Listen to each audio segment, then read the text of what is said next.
বিসমিল্লাহির রহমানির রহিম। আজকে একটি নতুন ব্লগ হতে যাচ্ছে। এটি একটি ভিন্ন ধর্মী একটি ব্লগ। বছরের শেষ প্রান্তে এসে এবং বছরের শেষ ব্লগই বলা যেতে পারে আমার এটি হচ্ছে সুদূর ডেমরা থানার, ঢাকার ডেমরা থানার কাশপুর ব্রিজ সংলগ্ন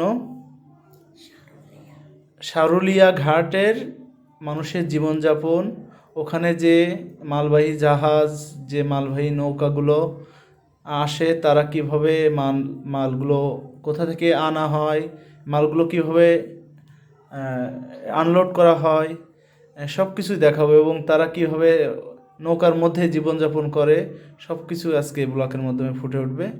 আশা করি আপনাদের ভালো লাগবে এবং সাথেই থাকুন। ওকে, লেটস গো।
হ্যালো ভিউয়ার্স, আমরা অবশ্যই চলে আসলাম শীতলক্ষ্যা নদীর তীরে, সেই সুরুলিয়া বালুরঘাটে।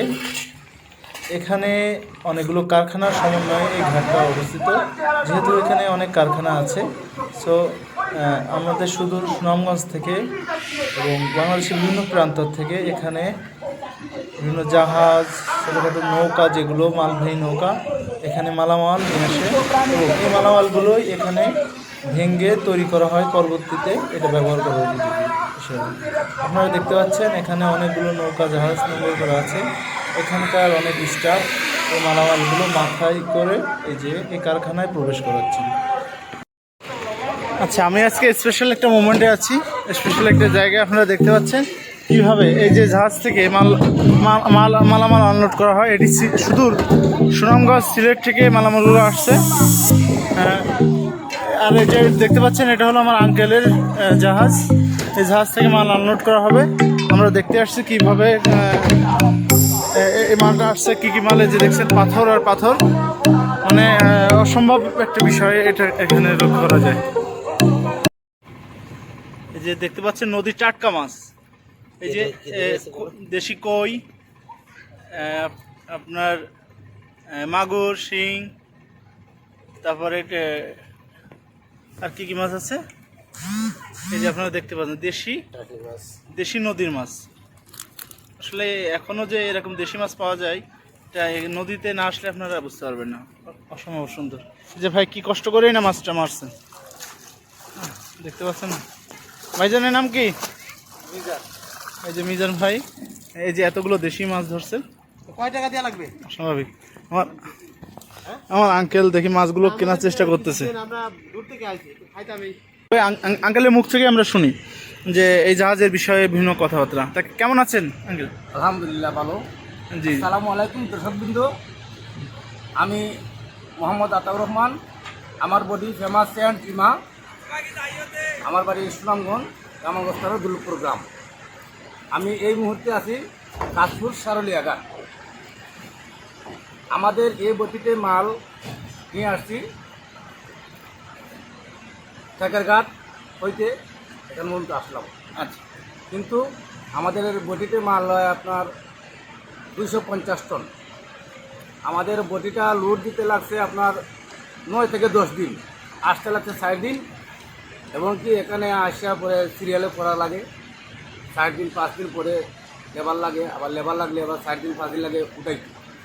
আজকে এখানে এসে 60 দিন চলে। আগামীকাল আমাদের বডিতে লেবার লাগবে, তখন আরও 4 দিন লাগবে, কালি হইতে আবার 3 দিন লাগবে যাইতে। তখন আমাদের এখান থেকে যে ইনকামগুলো আসে, হ্যাঁ, আমাদের পুষে না, রেট কম, 450 টাকা রেটে নিয়ে আসলাম। আচ্ছা হ্যাঁ, যদি মনে করেন যে আমাদের 90,000 টাকা পেমেন্ট আসে, টোটাল 60,000 টাকা কোর্স যায়, 30,000 টাকা থাকে। এবং 30,000 টাকা তো বটির মালিককে দেওয়া লাগে 15,000, এবং কি 3 জনে পাওয়া লাগে আরও 15,000, মাথায় পিছিয়ে 5,000 টাকা। তাই দিন দেখা গেল আপনার দিনে আর টাকায় গিয়ে আমাদের মেকআপ হয় না, আমাদের বউ বাচ্চা নিয়ে খাওয়াইতে খুবই সংকটে ভরা লাগে। যেমন 5,000 টাকা কামালাম টিবেটের দিন যায় আমার এই প্রায় 20-22 দিন, 25 দিন, প্রায় মাসেই কাছে যায়। আচ্ছা, এর ভিতরে সবকিছু থাকা খাওয়া সবকিছু আপনাদের এর ভিতরে আমাদের। আচ্ছা, ওনাদের জীবনযাপন আপনাদের দেখাবো আমি, যে ওনারা এর ভিতরে কীভাবে থাকে এবং ওনাদের জীবন ব্যবস্থা এবং ওনাদের থাকা খাওয়া সবই। ওনাদের সাথে একটা ডিনারেরও ব্যবস্থা আছে, ওনাদের সাথে খাওয়া দাওয়া করবো, ওটা আপনাদের দেখাবো। আর আমার আঙ্কেলের জন্য দীর্ঘ কামনা করছি, আঙ্কেল যেন সুস্থ থাকে এবং ওনাদের এই যাত্রাটা আরও সফল হোক, ওনারা মনে আনন্দ নিয়ে করতে পারে, এই আশাবাদ ব্যক্ত করছি। সবার কাছে আমি দোয়া চাই। আমরা নদীতে চলাফেরা করি খুবই রিক্সের মাধ্যমে, নদীতে শোয়া লাগে, হ্যাঁ, খুবই মনে করো এই বিপজ্জনক একটা বিষয় নিয়ে আর কি। আমরা জানের কোনো নেতা এই যে বিষয়ে চলাফেরা নিরাপদে জলদস্যু আছে, রাস্তাঘাটে জলদস্যু আক্রমণে পড়া লাগে, হ্যাঁ, টাকা পয়সা নিয়ে যায় চিনাইয়া। আচ্ছা, আমাদের বাংলাদেশ সরকার নৌবাহিনীর যে টহল ব্যবস্থা করছে, আশা করি আরও উন্নত করবে এবং যেটা আছে আরও সমৃদ্ধ করে আমাদের এই আঙ্কেলদের এনাদের যে যাওয়া আসা, যে নৌপথের যে বাণিজ্য, সেটা আরও সুন্দর করবে এবং ওনারা নির্ভয়ে এই সুন্দরভাবে আমাদের এই শিল্পকে এগিয়ে নিয়ে যাবে, কারণ এই শিল্পের সাথে ওনারা জড়িত। সবাইকে আমার চ্যানেলের পক্ষ থেকে স্বাগতম এবং ওনাদের জন্য দোয়া চাচ্ছি। ওকে, ভালো থাকবেন, আর ওনাদের জন্য সালাম। আর ওই বাংলাদেশ সরকার, আমাদের প্রধানমন্ত্রী মাননীয় শেখ হাসিনার কাছে আমাদের আকুল আবেদন, যাতে আমরা নদীতে নিরাপত্তাভাবে চলতে পারি, সেই ব্যবস্থাটা করার জন্য। অবশ্যই অবশ্যই আশা করি আমাদের দেশ উন্নত হচ্ছে, এগুলো আরও উন্নত হবে এবং ওনাদের জীবনযাত্রার মান আরও আসসালামু আলাইকুম ভালো হবে। ওকে, সবাইকে ধন্যবাদ। চলেন দেখে আসি আমরা এখন এদের ভিতরে বসবাসের জায়গাটা এবং ভিতরে কন্ডিশনটা কেমন, তারা কিভাবে এখানে জীবনযাপন করেন। লেটস গো, আর না দেরি করে এখনই যাই। আপনার কোথায় থাকে এবং তাদের জীবনযাত্রা আমি আপনাদের এখনই দেখাবো। এই যে আমি এখন ঢুকছি।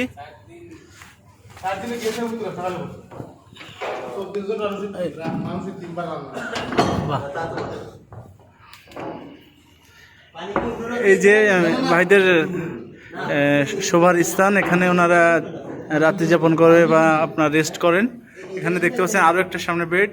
এই যে আমার আঙ্কেল, উনি আছে আমাদের ক্যাপ্টেন, এই জাহাজের ক্যাপ্টেন। হ্যাঁ, উনি আমাদের এই জাহাজটাকে রান করেন। এটা শুধু সুনামগঞ্জ থেকে মালামাল নিয়ে এই যে ঢাকার বন্দরে নোঙর করছে, এখনও মাল আনলোড হয়নি। ওনারা 4 দিন যাবৎ এখানে অবস্থান করছে। একটা আনলোড হওয়ার শেষ পর্যায়ে, এটা আনলোড হওয়ার পরে ওনাদের এই মালামাল আনলোড হওয়া শুরু করবে। আচ্ছা, সেটা পরে যায় আমরা ওই বিষয়ে কথা বলবো। আপনারা ভিতরের পরিবেশটা দেখেন, যে গ্যাসে রান্না হয় তো না? আচ্ছা আচ্ছা,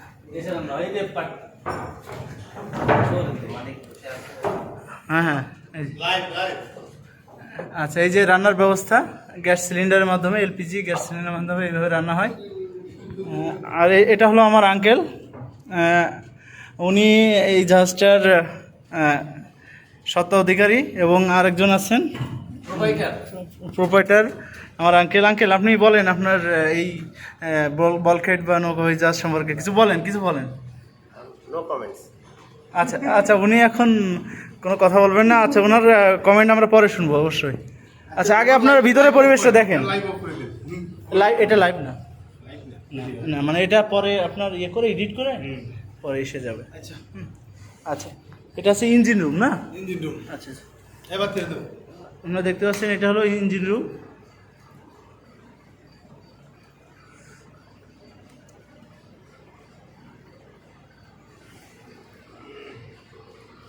এটা হলো এটার প্রধান ইঞ্জিন। এই যে দেখতে পাচ্ছেন আপনারা, আঙ্কেলরা আমাদের জন্য খাওয়া দাওয়ার অ্যারেঞ্জ করছে। চলেন আমরা এখন খাওয়ার পর্বে চলে যাই। এবং তাদের খাবারের মান অনেক সুন্দর, আশা করি চলেন যাই। গরু গরু ওরে বাবা, আমি খাই না ভাই, আপনি অত দূর থেকে আইসুন জীবনে না। এই যে গ্রামের সহজ সরল মানুষের এই যে ভালোবাসা, মানে আমি জীবনে অনেক জায়গায় খাওয়া দাওয়া করছি, কারণ বয়স অনেক হলো। মানে আজকের ব্যতিক্রম, মানে স্পেশাল আমার লাইফের শ্রেষ্ঠ একটা খাওয়ার একটা সিচুয়েশনে আছি। কারণ একটা নদীর একটা জাহাজের মধ্যে আমার এই যে এইভাবে আপ্যায়ন এই প্রথম। অসংখ্য ধন্যবাদ আঙ্কেলদের এত সুন্দর একটি আয়োজন করার জন্য। তোমার নাম কি যেন? আলমগীর। আলমগীর বসো, একসাথে খাবো। না একটু করে খাওয়া। এই যে আমাদের জন্য আয়োজন করছে, আমরা কিন্তু আছি, এই যে আপনাদের সাইডে দেখায়, আমরা কিন্তু এই যে নৌকার মধ্যে আছি। নৌকার মধ্যে বসে, এই যে একবারে নৌকার মধ্যে বসে আমরা খাওয়া দাওয়া করছি। অসম্ভব সুন্দর একটি অনুভূতি। হ্যাঁ, ওকে আঙ্কেল, খাওয়া শুরু করেন। হ্যাঁ, আমার দিন না। আরে তুমি মেহমান, না, ঠিক আছে।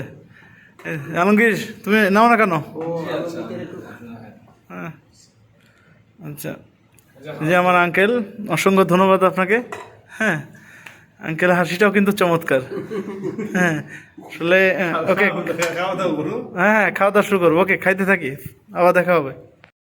আমাদের দেশটা আরও সমৃদ্ধ হবে, উন্নত দেশ হবে, এই আশাবাদ সবসময় মনে পোষণ করি। এবং আমি আশাবাদী, অবশ্যই আমাদের দেশ অনেক উন্নত হবে। আমাদের দেশের নদীপথগুলো এবং এই শিল্পগুলো আরও এগিয়ে যাবে।